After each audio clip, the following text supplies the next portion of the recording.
Hey guys, welcome to another episode on The Anchored in Christ. All right, my name is Sheila. And I'm Dr. Latifat, and we're here to have a conversation with y'all about is love in relationship, is it enough? I'm excited because I'm not prepared for this. Is love enough? Is love enough? Love enough?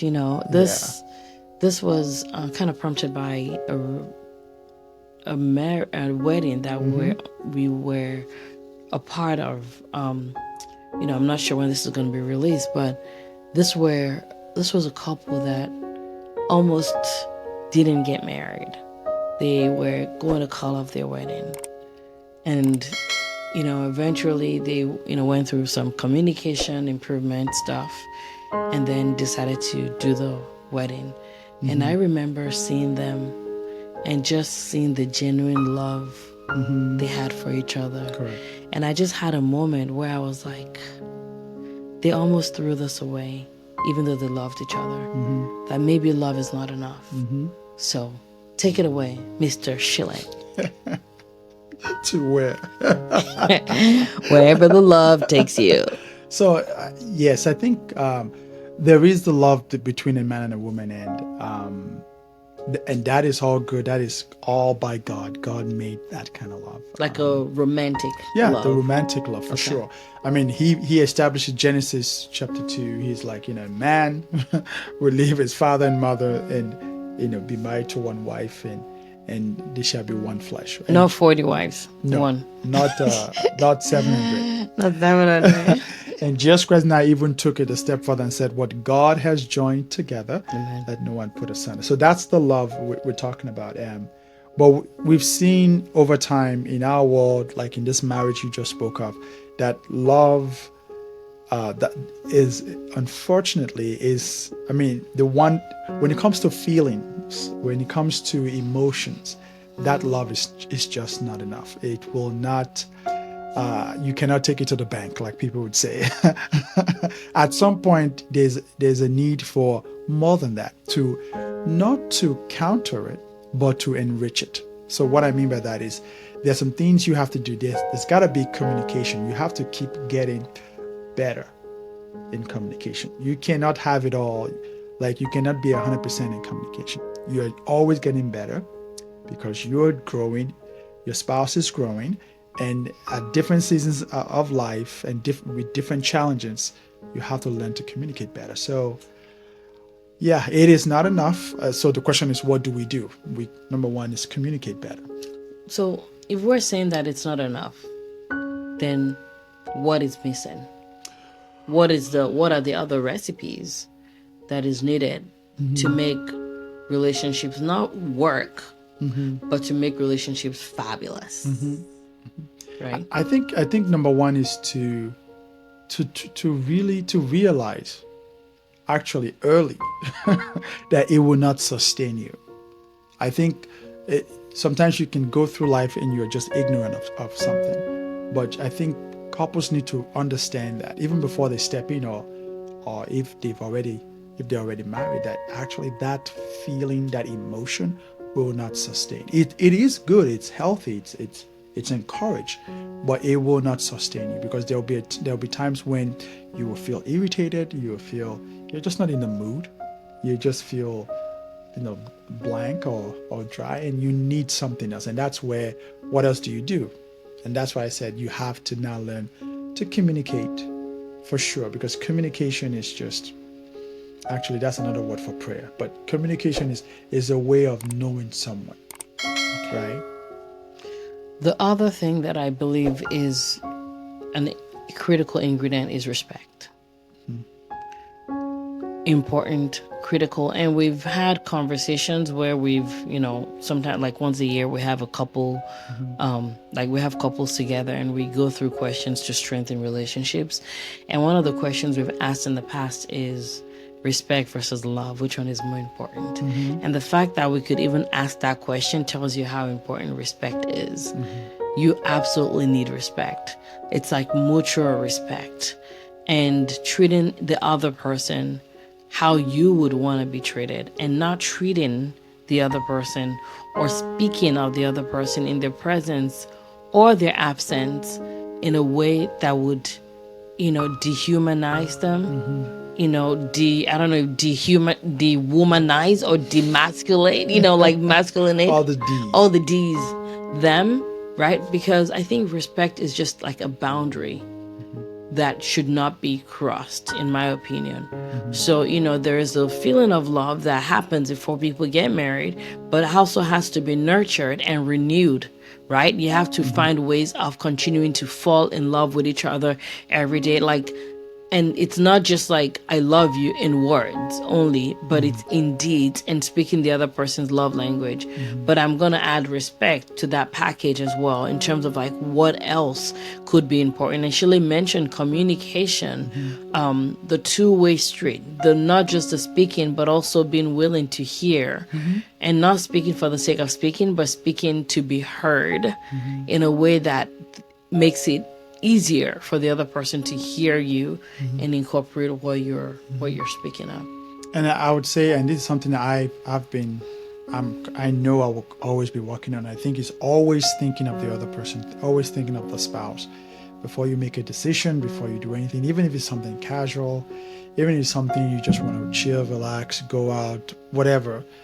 Nothing serious. Like always be considerate of the other person. What would the other person do? What should I get something for the other person? Should I even ask the other person? Maybe So always think about the other party, right? It's not like you are in jail and the guard has the keys and you have to always ask, I need to go use the bathroom. No, that's not what I'm talking about. I'm talking about just, and I think it links back to respect, because if you respect someone so much, you're always thinking about, them, how to make things easier for them.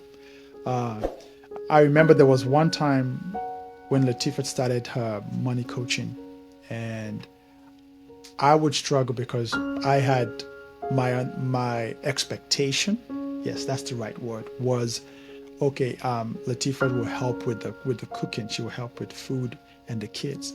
But I later realized that sometimes either it goes longer, her money coaching, and she's tired, she needs help, and she doesn't need to tell me. And so it took a while, right? And then I realized I have to, what are the kids gonna eat? What are we gonna eat, right? And so it became something that I had to actually remind myself, even till date, right? If she's doing something, she's away, she's doing money coaching, then I realized, okay, she doesn't have to ask me. I have to now say, what are we gonna eat? What are we gonna do? So, and I think that's what I mean by being considerate of the other person. Absolutely. And it's not just considerate in terms of what you're doing, like core responsibilities, but also just like, because what I tell people is when it comes to relationships, there are three people. There's you, there's your spouse, and then the third entity is your actual relationship. And I literally tell people that your relationship is your first child. If that child is not okay, many things will not be okay, right? If that child is sick, there's no way you're going to be happy. So when it comes to being considerate, when you're considerate of the other person, if I'm more considerate about Sheila and is considerate about me, it serves that third person well. And we know that when that third person is well, when a relationship is as God has designed it to be, it overflows into our own personal lives individually, and also as a couple. It pours into our kids, it pours into the people we call to serve, the people like the life we live. Literally, it becomes like an overflow of a thriving relationship that's a healthy third party that's in the relationship. So when we're being considered, so for example, Sheila is someone like, if it's up to him, it's just not gonna go out and have fun, because that's not true. It's just happy to chill by himself, yes, right? That's true. And I have to hold him accountable and say, babe, go, don't miss your soccer team. Like Sheila could literally, like, my ankle hurts a little bit. I'm like, no, go with your hurted ankle, go play, go have fun. It's like, I'm like, go, right? But as much as I want to hang out with him, it's also important to me that he enjoys his life. So being considerate is not just about responsibilities, it's also pushing the other person to have an extraordinary experience. Like when I think about, people laugh at me, like when I, with medicine, with money coaching, with writing a book and all the stuff that I've done in that world, people are like, you do so much. And I'm like, Sheila's here being all cool, calm, and collected. But they don't know I that don't know anything. they don't know that 90% of the stuff that I do is because it's like literally the one pushing me to go do it. I'm like, babe, I don't want to do it. It's like, it's already done. Go do it. Like, I'm like, I don't want to go speak. Go speak. We'll be fine. I'm like, I want to hang out with you guys. No, go do it, right? And that's because we're accountable, not just to each other, we're accountable to God, right? When I married this man, it's not just a matter of us having a good relationship. My job, one of my job, like my God-given job, is to help him be the man that God has called him to be, right? And Sheila says this all the time, like, he doesn't want to get before God.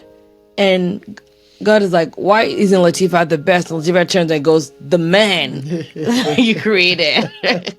Or it's like the woman that you created, like where iron is meant to sharpen iron. And that's what we want to be even in our relationship.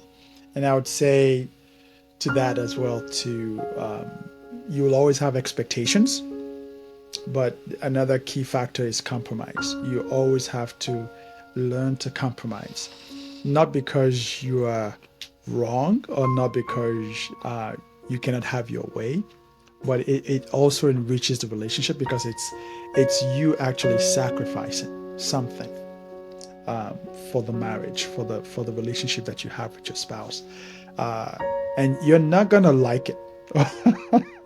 You're not going to feel good about it all the time. You're not going to welcome it all the time. But it's something that you have to, it's a muscle you need to build, to compromise and just swallow whatever it is that you would normally, maybe you would rather have your way. But compromise is something that I think we need in our relationship, and something that you will need for a long time. And I think it's important I think as a woman, many times when you hear compromise, it's like, now you cannot follow your dreams.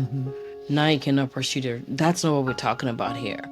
We're talking about maybe like when we had babies and we're both tired, right? Compromising in terms of like what I'm doing versus what he's doing. Like that's what we're talking about. And sometimes it's about saying no to certain opportunities if it's not in line with the health of your relationship. And we're talking about a relationship here where the man and the woman are committed to a healthy relationship. Correct. It's different if you're in an abusive relationship. We're not talking about that. It's different if you're in a partnership of like someone that has like narcissistic personalities. Like that's very different. We're talking about when both parties are committed to making the relationship work here.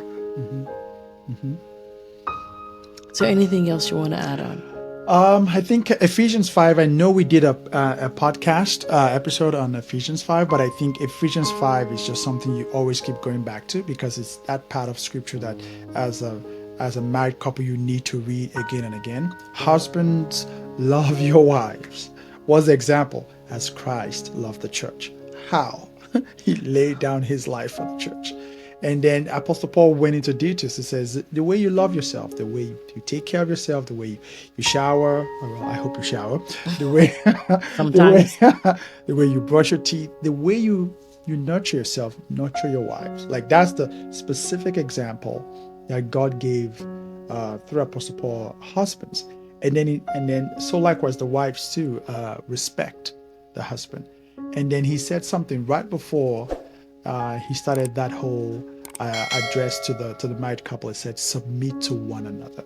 So even that submission is actually something that we need to practice in the church, where there is like you are willing to serve instead of being served. And now we bring that into the marriage where we actually are serving one another in the sense of submission. Because yes, the husband is the head, and God created that that order, because our God is not a God of confusion. But do not mistake it, it doesn't mean that the wife is lesser. Even though in terms of physical strength, Apostle Peter spoke of that, husbands are to love their wives, protect them, and show respect and nurture, and wives likewise. Okay. So the question I have for you, if you're listening, is this: what did we miss? What recipe did we miss? Correct. I mean, of Teach course, us. God fearing is important. that's an expected. But what recipe have you I think found? we missed praying for one another too. Absolutely, absolutely. That's part of the loving each other. Correct.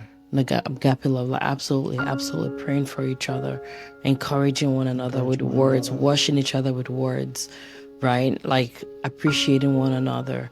Like those are the things that ignite love, the love feeling that we're talking about earlier, so that it's every day. It is growing and being renewed every day. You cannot rely on the love from like when you all were like 20, 25 years old. That one is expiration date is on it. No, it's not. But you get what I mean. It's an actual continued act of pursuing each other. All right. Let us know what you think. What we've missed. If you have tips, please share with us. Absolutely. And of the things that we've shared, which one are you going to incorporate that maybe you've been leaving behind? So let's see it in the comments. If you're listening on YouTube, and if you listen on the podcast, leave us a review. And don't forget to share this with at least one person. We're here to equip, empower, encourage, and just give hope. You know, honestly, I don't know if I shared this on the podcast, but I had no plans of getting married. Like, I didn't want to get married. And the reason why was because the examples that I was seeing around me were not encouraging. I'm like, if this is a relationship, it looks like jail. I don't want it.